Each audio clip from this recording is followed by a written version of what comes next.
Assalamualaikum warahmatullahi wabarakatuh.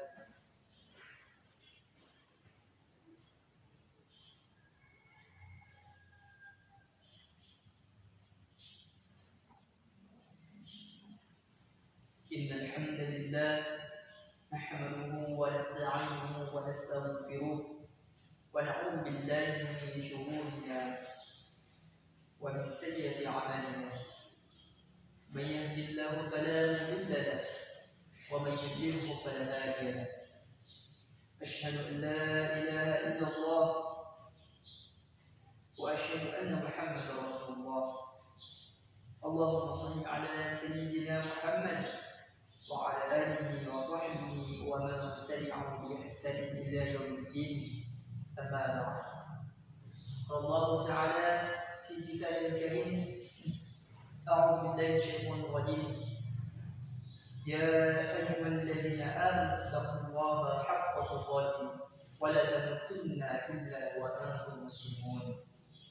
يا أيها الذين آمنوا اتقوا الله وقولوا قولا سديدا يصلح لكم أعمالكم ويغفر لكم ذنوبكم ومن يطع الله ورسوله فقد فاز فوزا عظيما. صدق الله العظيم. Hadirin, mari kita bersyukur kepada Allah Subhanahu wa taala, karena Allah Subhanahu wa taala juga tidak pernah bosan dan memberikan rahmat dan hidayahnya kepada kita semua. Hadirin yang beriman, jadi rahmat Allah Subhanahu wa taala.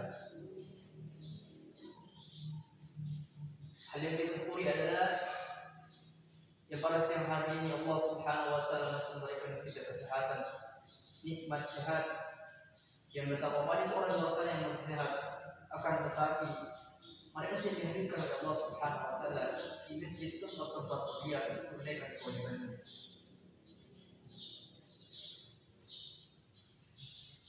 Itulah nikmat iman dan Islam yang dimana Allah Subhanahu wa taala masih memberikan kita nikmat Islam, dan dengan nikmat Islam ini kita semua masih bisa percaya kepada Allah Subhanahu wa taala, sehingga dengan nikmat Islam, dengan nikmat sehat, Allah Subhanahu wa taala perjalankan kita menuju bukit yang mulia ini.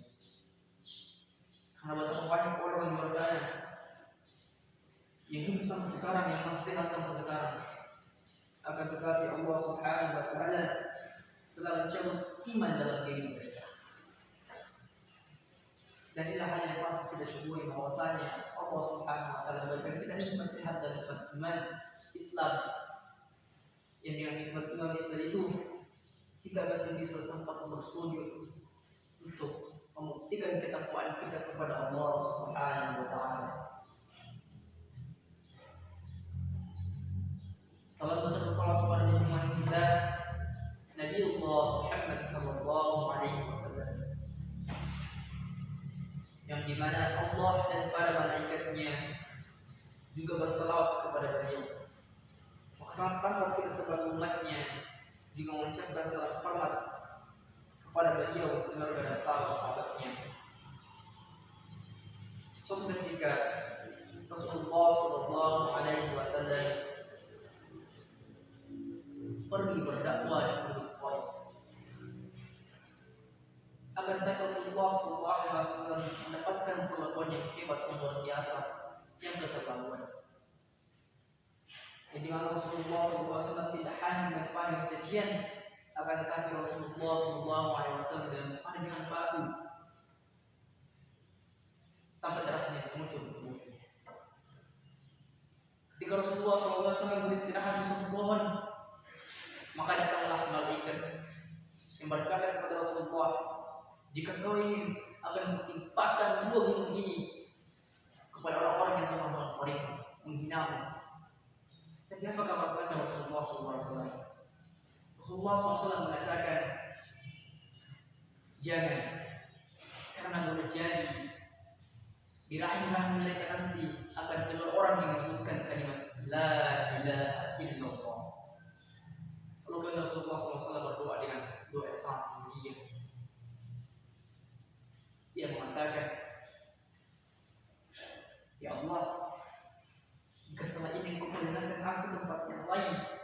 di mana tempat itu aku akan dilempari batu pada masa ilahi. Selagi engkau tidak murka kepada aku, ya Allah, aku rindu ya Allah, aku rindu ya Allah. Jika kita bertanya, kenapa kita harus mencintai Rasulullah SAW? Itu jawabannya.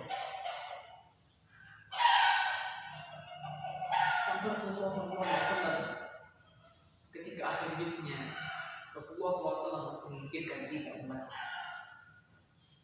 Itulah kenapa kita harus mencintai Rasulullah SAW. Rasa cinta itu ditunjukkan dengan salawat. Dikatakan bahwasanya ada satu malaikat yang dimana malaikat ini bertugas untuk menyampaikan salam setiap seorang hamba ketika bersalawat, maka ada satu malaikat yang ditugaskan untuk menyampaikan salam itu kepada Rasulullah SAW. Sehingga orang yang gemar bersalawat, maka namanya pasti tidak akan asing di telinga Rasulullah SAW. Dan Rasulullah SAW akan mengenali kita di hari kiamat nanti. Hadirin jamaah iman yang dirahmati Allah Subhanahu wa Ta'ala. Hal penting adalah bersama kita, khutbah kita pada siang hari ini adalah, wahai kaum muslimin, kematian sedang mengejarmu. Ada sebuah fenomena, hadirin sekalian, dan kita tidak bisa menghindar darinya. Dan itu adalah kematian. Masalah kematian ini akan kami sampaikan kepada orang kaya atau orang miskin, anak muda atau orang tua, laki-laki maupun perempuan. Saudara bahwasanya suatu saat kita akan meninggalkan dunia ini. Ada batas waktu yang dimana kita akan berpulang ke rahmat Allah. Kita akan berpulang berjumpa dengan Allah Subhanahu wa Ta'ala. Segala apa yang kita kumpulkan di dunia ini, mulai dari barang yang mewah, mobil yang mewah, motor yang mewah, semua itu kita akan tinggalkan. Sebagai Rasulullah SAW bersabda dalam sebuah hadis yang mengatakan bahwa apabila ada meninggal dunia, maka akan dikuburkan tiga. Yang pertama hartanya, kemudian amalnya. Yang pertama keluarganya, kemudian hartanya, dan juga amalnya. Dan akan pulang dua, cinta-cinta seorang istri kepada suami tidak akan tinggal mana-mana semuanya di kuburan. Cinta-cinta seorang suami kepada istri tidak akan tinggal mana-mana istrinya di kuburan.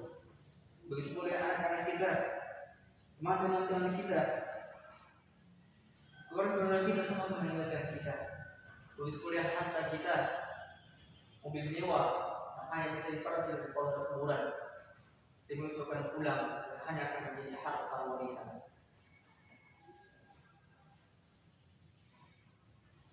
Dan yang tinggal hanya satu, yaitu amal kita. Rasulullah SAW ketika pernah berjalan melihat seorang jenazah yang dibawa oleh beberapa orang. Rasulullah SAW bertanya kepada para sahabat, apa yang mereka lakukan? Maka para sahabat menjawab, ya Rasulullah, mereka sedang menggali kubur ya Rasulullah. Mereka sedang masukkan jenazah. Maka seketika Rasulullah SAW bergegas ke arah sana. Kemudian sampai di sana letakkan bentuknya di hadapan lahan itu.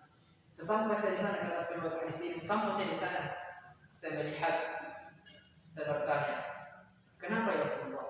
Maka saya melihat Rasulullah SAW tidak menjawab, kemudian menangis sampai matanya membasahi tanah. Kemudian mengatakan, untuk ini kalian harus punya persiapan.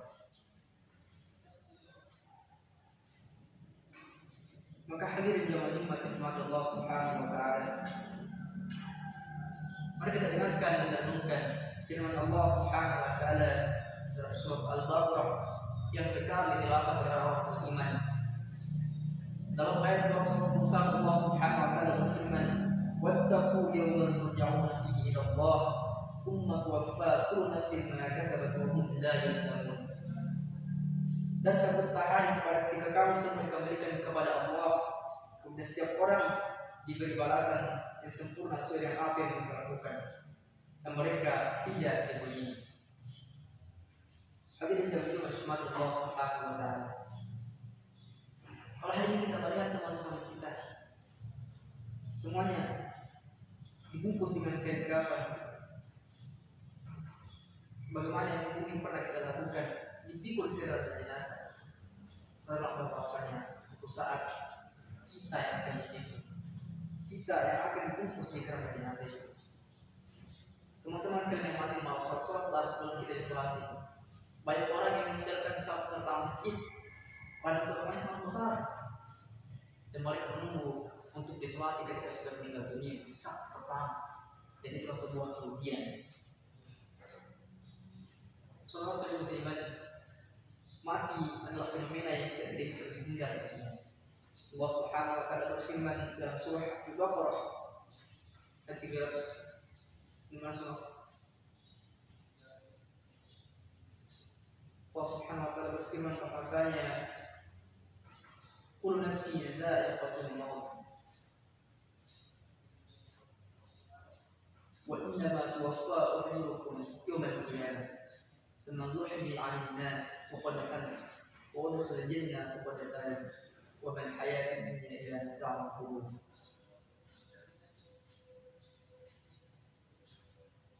Jadi mana Allah Subhanahu wa taala berfirman, setiap orang yang bernyawa akan merasakan yang namanya mati. Dan hanya kepada hari kiamat sajalah diberikan dengan sempurna balasannya. Orang siapa dijauhkan dari mereka dimasukkan ke dalam surga, sungguh dia memperoleh kemenangan. Kehidupan dunia hanya kesenangan yang memperdaya. Allah Subhanahu wa taala juga mengingatkan kita di dalam surah Al-Anbiya ayat 35 mengatakan bahwa Allah Subhanahu wa taala mengatakan kullu nafsin dha'iqatul maut wa nabluukum bisyarri khairin fitnah wa ilayna turja'un. Jadi mana Allah Subhanahu wa taala mengatakan bahwa setiap yang bernyawa pasti akan merasakan namanya mati. Dan kami akan menguji kita dengan keburukan dan kebaikan sebagai cobaan. Dan kamu akan kembali kepada kami. Maksudnya kan kalau maksud di sini bahwasanya Allah Subhanahu wa taala menguji kita dengan kebaikan. Tapi kebaikan datangnya seperti fisik yang bagus, istri yang cantik, anak-anak yang baik. Semua itu adalah kebaikan. Dan Allah melihat apakah kita bersyukur atau tidak. Kemudian kita ulama tafsir mengatakan Allah Subhanahu wa taala menguji kita dengan keburukan. Keburukan kita seperti apa? Keburukan seperti masa-masa yang tidak bisa selesai terhadap perekonomian kita. Dan Allah melihat apakah kita tak bersabar atau tidak, sehingga kita dapat mendapatkan pahala yang besar untuk menuju akhirat.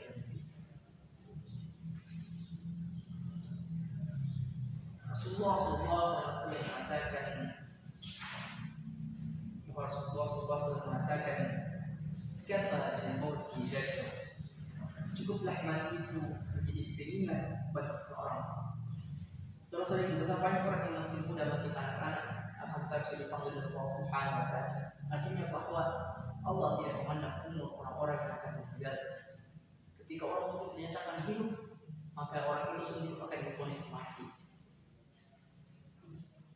Hadirin jamaah Jumat insyaallah Allah Subhanahu wa taala. Sebagai kesimpulan penutup dalam khutbah yang singkat ini, bahwa coba kita kembali kepada kata Allah Al-Qur'an yang mengatakan bahwa wahai penduduk Kufah, kota di mana Al-Qur'an meninggal, dan mengatakan wahai penduduk Kufah, sungguhnya ketika kamu sedang tidur, kalian sedang berbantal dengan kematian. Oleh karena itu, jika kamu sempat bangun, maka sewaktu tidak akan dibangun lagi. Saudara muslimin,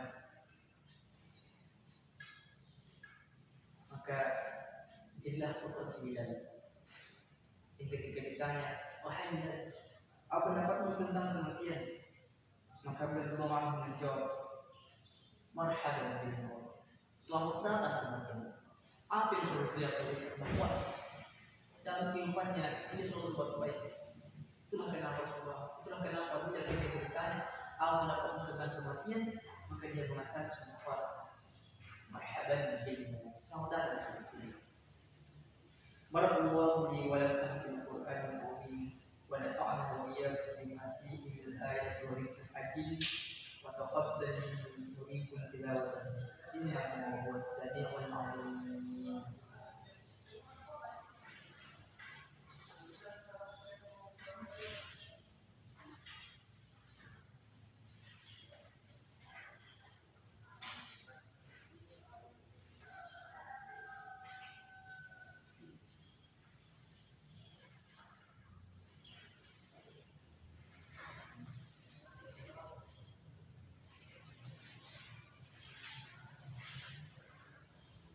الحمد لله نحمده ونستعينه ونستغفره ونعوذ بالله من شرورنا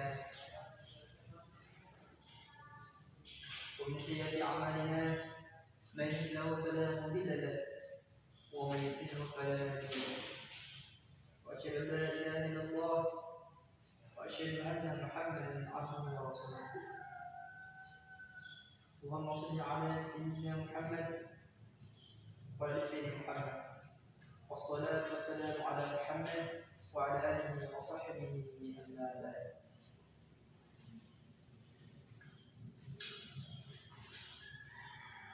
فيا أيها الحاضرون أوصيكم بنفسي بتقوى الله فقد فاز المتقون.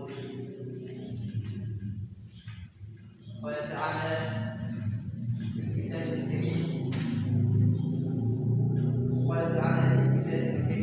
بالله من الشيطان الرجيم بسم الله الرحمن الرحيم إن الله وملائكته يصلون على النبي يا أيها الذين آمنوا صلوا عليه وسلموا تسليما.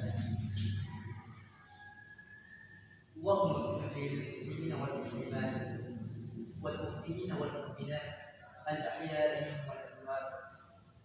ربنا اغفر لنا ولإخواننا سبقونا بالإيمان ولا تجعل في قلوبنا غلا للذين آمنوا ربنا إنك رؤوف رحيم.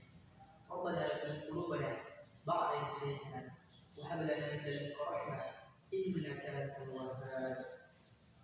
ربنا هب لنا من أزواجنا وذرياتنا قرة أعين واجعلنا للمتقين إماما. ربنا آتنا في الدنيا حسنة وفي الآخرة حسنة وقنا عذاب النار. سبحان ربك رب العزة عما يصفون والسلام على المرسلين والحمد لله رب العالمين. عباد الله إن الله يأمركم بالعدل والإحسان وإيتاء ذي القربى وينهى عن الفحشاء والمنكر والبغي يعظكم لعلكم تذكرون. فاذكروا الله العظيم يذكركم ويشكروه وعليه نعمته يزيدكم ولذكر الله أكبر والله يعلم ما تصنعون. أقم الصلاة.